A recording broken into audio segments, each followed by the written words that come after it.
kasih untuk kesempatan yang telah diberikan kepada kami. Kami kelompok 6 akan mempresentasikan hasil diskusi kami tentang persediaan dalam proses. Yang pertama, pengertian persediaan dalam proses. Persediaan dalam proses terdiri atas semua item yang dinyatakan masih dalam penyelesaian. Dengan kata lain, pengerjaan sudah dimulai, tetapi masih membutuhkan proses lebih lanjut sebelum produk dinyatakan selesai. Beban investasi atas persediaan dalam proses adalah akumulasi dari bahan baku langsung, tenaga kerja langsung, dan biaya overhead pabrik. Akumulasi dari biaya tersebut dimulai dengan transfer bahan baku ke proses produksi dan berakhir dengan pemindahan produk ke dalam gudang penyimpanan. Yang kedua, jenis-jenis proses produksi. Karakteristik proses produksi dapat dikategorikan dalam 3 jenis, yaitu proses terus-menerus, yang kedua terputus-putus, yang ketiga proyek khusus. Yang pertama itu adalah terus-menerus, yaitu jenis produk terbatas, jumlah produksi besar, layout fasilitas disusun atas dasar produk atau layout garis. Kemudian yang kedua adalah karakteristik proses produksi terputus-putus, adalah jenis atau variasi produk banyak, jumlah produksi relatif kecil, layout fasilitas disusun atas dasar fungsional, dan produksi berdasarkan pesanan.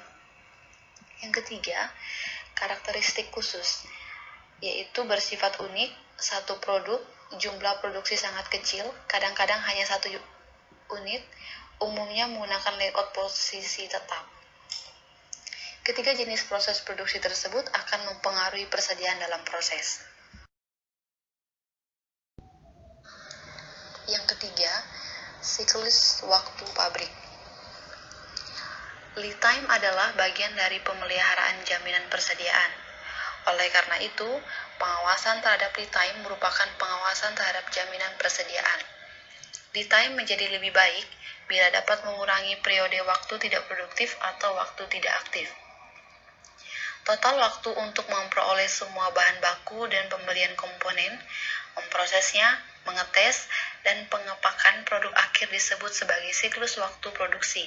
Sedangkan total waktu yang diperlukan mulai dari kebutuhan operasi hingga penyelesaian akhir disebut sebagai siklus waktu pabrik.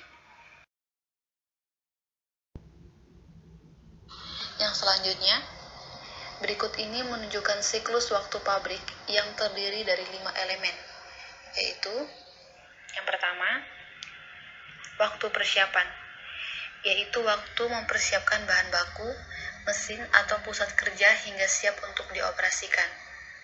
Yang kedua, waktu proses, yaitu waktu operasi yang produktif. Yang ketiga, waktu tunggu, yaitu waktu bahan baku menunggu untuk berpindah pada lokasi berikutnya. Yang keempat, waktu perpindahan, yaitu waktu yang diperlukan bahan baku untuk berpindah dari gudang ke gudang berikutnya atau dari suatu departemen ke departemen yang lain atau dari pusat kerja yang satu ke pusat kerja yang lain. Yang kelima, waktu antri, yaitu waktu bahan baku menunggu yang disebabkan oleh pesanan yang lain sedang dalam proses di pusat kerja atau departemen.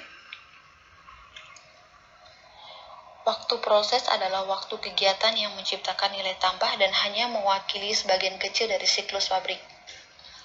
Bagian waktu yang terbesar adalah waktu tunggu. Kadang-kadang lebih dari 90% digunakan untuk mendatangkan hingga waktu antri.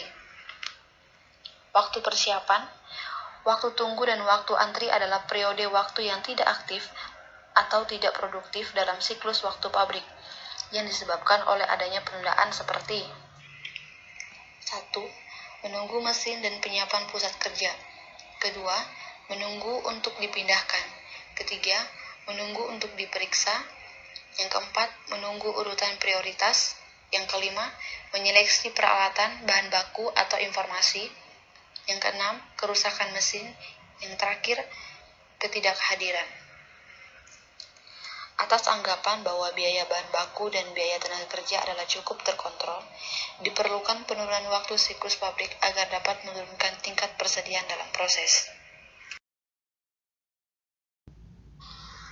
Yang keempat, memformulasikan persediaan dalam rasio kritis. Rasio kritis adalah menghitung tingkat kepentingan berbagai pesanan dan membandingkannya dengan pesanan lain dalam menggunakan fasilitas yang sama. Hal ini dilakukan berdasarkan atas kapan pesanan harus siap dan berapa banyak waktu yang dibutuhkan untuk melengkapi pesanan. Rasio kritis dapat dihitung berdasarkan formulasi sebagai berikut. Rasio kritis sama dengan waktu dibutuhkan dibagi waktu tersedia. Selanjutnya, sisa waktu yang dibutuhkan dibagi waktu yang dibutuhkan. Rasio kritis, tanggal dibutuhkan dikurangi dengan tanggal hari ini dibagi dengan waktu proses yang dibutuhkan. Di sini ada contoh untuk rasio kritis. Urutan pekerjaan seperti diperlihatkan dalam tabel berikut dengan menggunakan rasio kritis. Hari ini adalah hari ke-43 berdasarkan kalender produksi.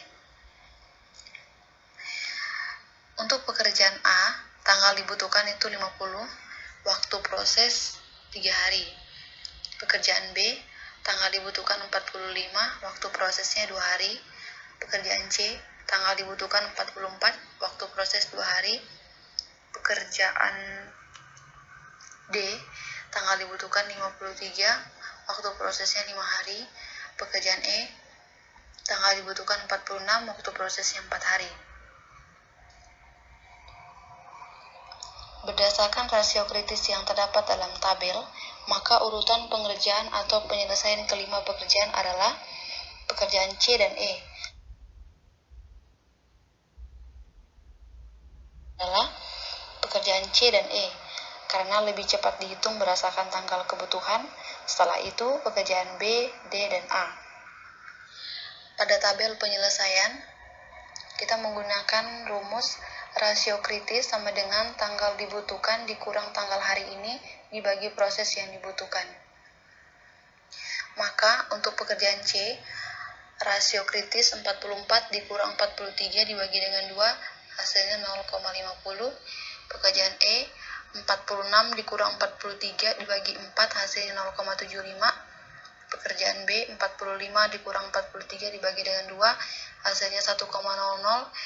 Pekerjaan D, 53 dikurang 43 dibagi dengan 5, hasilnya 2,00. Pekerjaan A, 50 dikurang 43 dibagi dengan 3, hasilnya 2,33. Jika rasio kritis digunakan dalam skedul operasi gudang atau untuk menentukan kapan item akan dikirim, dapat dihitung dengan formula sebagai berikut.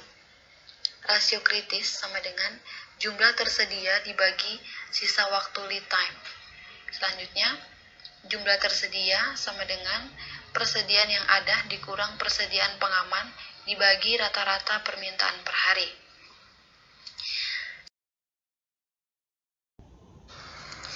Sekian presentasi dari kami ucapkan terima kasih.